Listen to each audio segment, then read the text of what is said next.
Right, the next screen is the context screen. Now, I've actually loaded a saved game just to better reflect some of the more intricate details that you see in the contact screen. But in short, this is a list of everyone that you encounter while playing. Quite simply, whether they be another player, whether they be an empire that is not yet reached the same technological advancement, they haven't reached faster than light travel yet, which is known as primitives. A fallen empire, which are entities that were once massively old, technologically advanced groups that have since fallen to nothingness, essentially. They've retracted themselves into a small pocket of space. As you can see, these guys here are a fallen empire. They've just retracted themselves into a small area of space. But technologically, they are very advanced. Other is a category of traders, essentially, that exist in the game. So you can see here if I turn these off. Right, the other category, you end up with traders, as you can see here. You end up with nomads, which they are a group of people just flying around the galaxy trying to find a home. They have no home. There is researchers, also known as the Enclave. Here's a blog. Hey, High Curator Raid Tauros, which help you out with research, which again we'll go into later on. A troop or an artist enclave. They help you out with some of the more cultural things on your planet, so they can help you out with commissioning, for example, an art piece, which, as you can see here, gives you a list of different things. Again, I'll go into them later on. The other types of people, empires, are just other AI or other human groups that exist in the game. So, for example, these are the lists of all the other players. You can see here from this save game that there is several other empires around the galaxy. I can talk to any one of them. So, for example, the Queptilian Empire, these guys up here, they have a positive relationship with me. I can click on them, and then I can communicate with them. So I can do any type of trading or anything I want with them through that window. And primitives, I briefly touched on it before. If I go to a primitive, so if I go to... Oh, you can see there, straight from the screen. I don't even have to go to the home world. If you mouse over them, it tells you what age they're in. So this is a primitive culture in the Iron Age.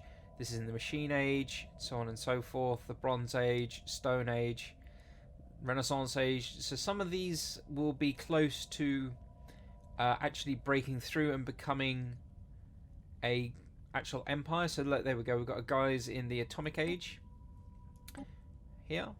If I go to their home world of Trion, they're currently in the Atomic Age.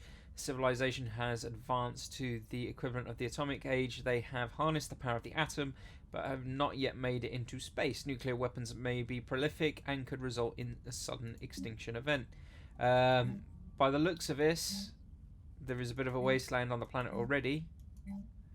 For how their for how the individuals have developed themselves. One of these tiles may end up as a crater after a nuclear bomb goes off, and it turns this Arctic world into a tomb world. So that is totally a thing that can happen. As a natural culture is developing, they may develop the atomic bomb like these guys, and they may actually end up blowing themselves up. Yeah, that's totally a thing that can happen. And that is the contact screen.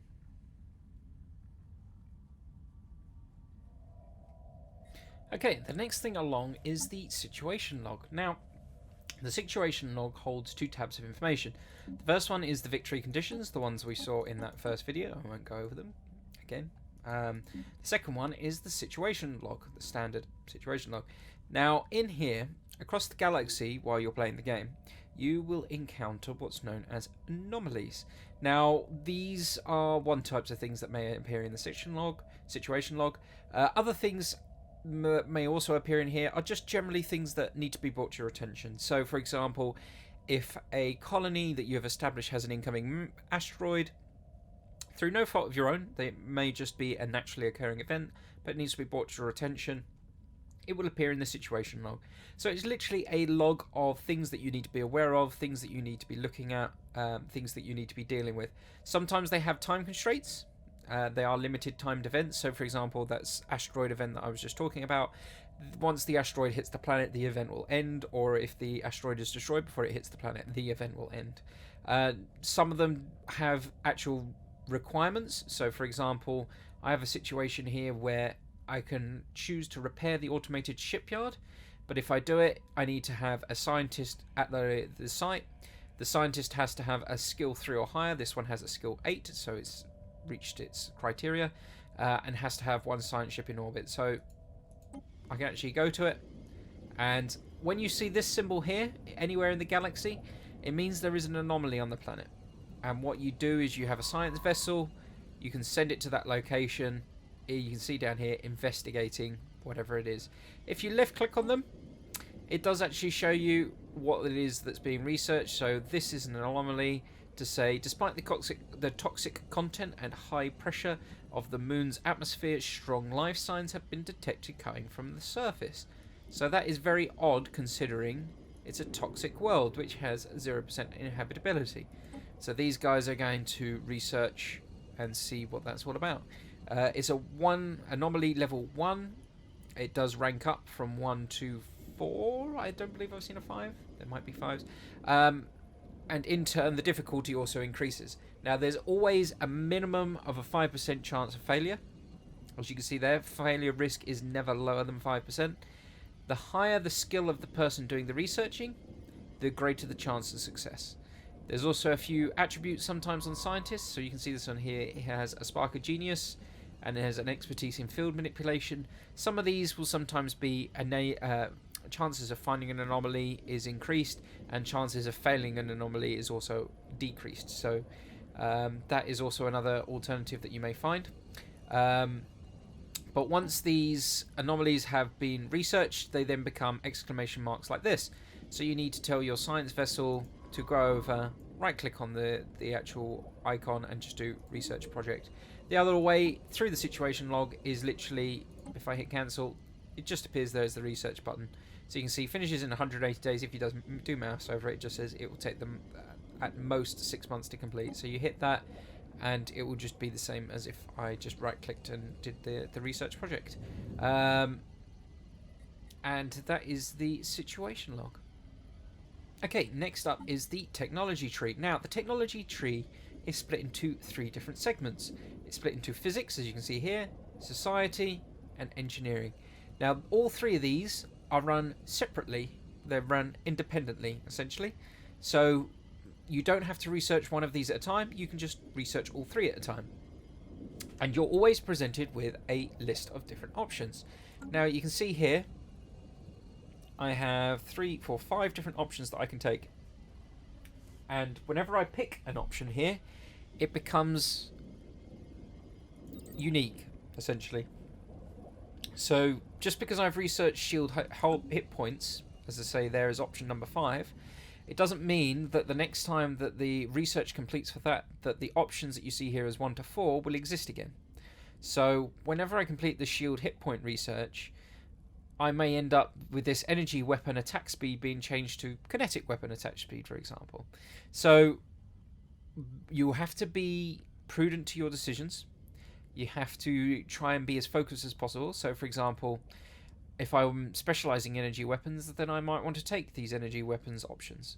If I'm not, I may want to consider shield hit points, so I've got better defense on my ships, or a sensor range, so I can see further out with just my sensors, or increasing my base energy credits.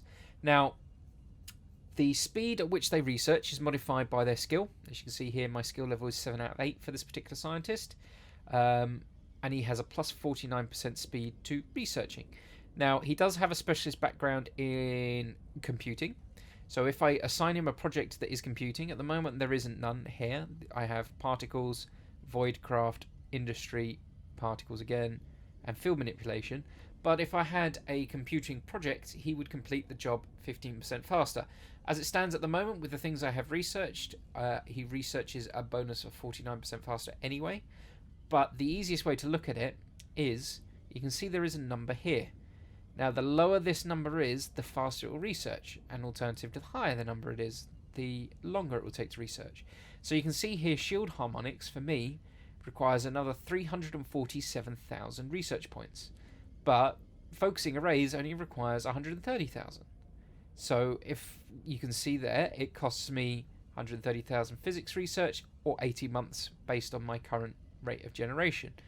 My shield one, which is a little bit higher, but I have done some research already, but there's still 213 months worth of research there, of which I have 110 left to do at the moment.